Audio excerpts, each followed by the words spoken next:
Membership request के लिए ये फॉर्म ओपन होगा और उसमें उन्होंने अपनी डिटेल्स देनी है, जो भी मेंबर अपनी रिक्वेस्ट लगाना चाह रहा है। ठीक है, यहाँ पर फुल नेम, यहाँ पर कॉन्टैक्ट नंबर जो कि एक्टिव हो, ईमेल एड्रेस बिल्कुल राइट एग्जैक्ट हो और फेक भी ना हो। ठीक है, बिल्कुल ठीक होना चाहिए, उनके नेम से होना चाहिए या जिस भी नेम से वो अकाउंट बना रही हैं उसी नेम से ईमेल एड्रेस भी होना चाहिए। उसके बाद उन्होंने यूज़र आईडी सबसे बड़ी मैटर करती है। यूज़र आईडी पर उन्होंने अपनी स्पॉन्सर की आईडी लगानी है, अपनी रेफरल आईडी लगानी है। ठीक हो गया। उसके बाद यहाँ पर उन्होंने अपनी प्रोडक्ट्स की डिटेल्स देनी है। पहले प्रोडक्ट का नेम लिखना है और उसके बाद प्रोडक्ट की क्वांटिटी लिख देनी है ब्रैकेट में। ठीक है, और उसके बाद शिपिंग एड्रेस, यहाँ पर जिस एड्रेस पर वो अपना पार्सल मंगवाना चाह रही हैं वो एड्रेस दे देंगी और उसके बाद सेंड रिक्वेस्ट पर क्लिक कर देंगी तो उनकी रिक्वेस्ट चली जाएगी कंपनी को। डायरेक्टली इस शॉपिंग के बीपीज़ उनके अपने अकाउंट में ऐड होंगे आफ्टर रजिस्ट्रेशन। अब ये रिक्वेस्ट लगा दी उन्होंने और अब इससे क्या होगा, उनका पार्सल जब उनको रिसीव होगा तो उनके पार्सल के ऊपर एक कुरियर सर्विस की एक स्लिप लगी हुई होती है। ठीक है, उस स्लिप के ऊपर ऑर्डर आईडी में उनको एक लंबा सा सीरियल नंबर मिलेगा। वो सीरियल नंबर उनकी ई पिन होगी।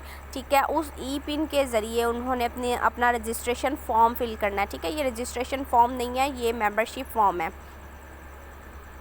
उसके बाद अगेन हम जो है वो इन 3 पैरेलल लाइंस पर चले जाते हैं और देखते हैं कि मज़ीद हमारे पास क्या ऑप्शन है।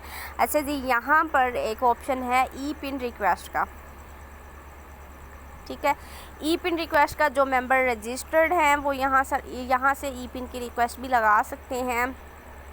ठीक है, और मेरे ख़्याल में जो अनरजिस्टर्ड मेंबर हैं वो भी डायरेक्टली अपने लिए ई पिन परचेज़ कर सकते हैं यहाँ पर, लेकिन अभी मुझे इसका कंफर्म नहीं है। इंशाल्लाह कंफर्म करके मैं आप लोगों को बता दूँगी।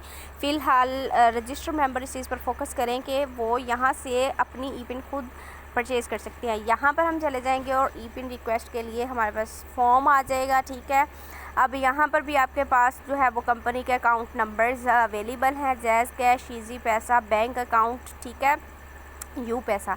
यहाँ से ही आप नंबर लेकर आप फ़ी पे कर सकते हैं। फ़ी पे करने के बाद स्क्रीनशॉट आप ले लेंगे लाजमी और यहाँ पर जितनी अमाउंट आपने डिपॉजिट किया वो अमाउंट लिखनी है। ठीक हो गया।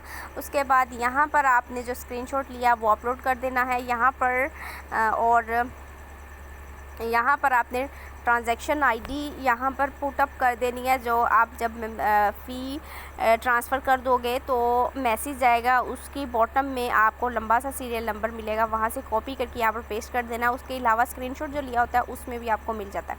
ठीक हो गया। उसके बाद यहाँ पर आपने अपना एक्टिव फ़ोन नंबर लिखना है ताकि अगर कंपनी की तरफ से मैसेज आए तो आपको मौसूल हो जाए। और उसके बाद यहाँ पर आपने ईमेल एड्रेस लिखना है, एक्टिव ईमेल एड्रेस, फेक ना हो, किसी भी गलती के बगैर हो। ठीक है, ये दोनों चीज़ें आपने बिल्कुल ध्यान से बहुत अच्छे से टाइप करनी है। उसके बाद जो है वो यहाँ पर डेट उसी दिन की जिस दिन आप रिक्वेस्ट लगा रहे हैं, ऑटोमेटिकली डेट तो लिखी हुई होती है। उसके बाद यहाँ पर डिपॉजिट मेथड आपने बैंक अकाउंट में, इजी पैसा में, जैज़ कैश में, जिस भी अकाउंट में पेमेंट सेंड की है यहाँ पर आपने वो सिलेक्ट कर लेना है। लाइक मैं आपको दिखा देती हूँ। ठीक है, इजी पैसा, जैज़ कैश, बैंक अकाउंट और यू पैसा। उसके बाद सेंड रिक्वेस्ट पर आप कर देंगी क्लिक तो आपकी रिक्वेस्ट चली जाएगी कंपनी को।